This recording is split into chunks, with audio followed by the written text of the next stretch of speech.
Assalamualaikum kawan. Nama saya Muhammad Syahmi Amsyah bin Syakir. Akan berkongsi tentang hadis ke-15. An Abi Hurairah radhiyallahu anhu an Rasulullah sallallahu alaihi wasallam qala man kana yu'minu billahi wal yawmil akhir falyakul khairan aw liyasmut wa man kana yu'minu billahi wal yawmil akhir falyukrim jarahu wa man kana yu'minu billahi wal yawmil akhir falyukrim dhaifahu. Rawahu Bukhari wa Muslim.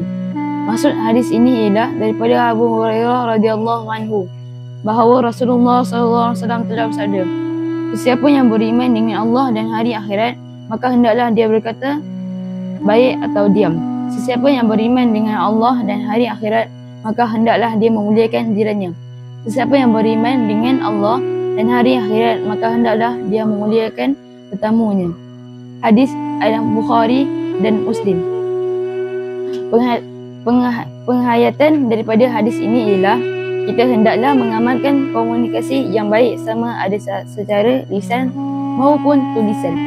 Selain itu, menghindarkan diri daripada bercakap perkara yang sia-sia. Yang ketiga, hendaklah mengamalkan sifat menghormati sesama Muslim dan non-Muslim. Akhir sekali, mengamalkan adab berjiran dan melayan tetamu.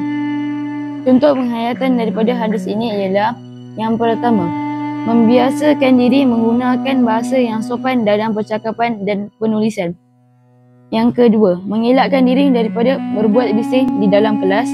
Yang ketiga, menyantuni jiran dan tetamu dengan baik tanpa mengira pangkat, darjat, agama dan bangsa.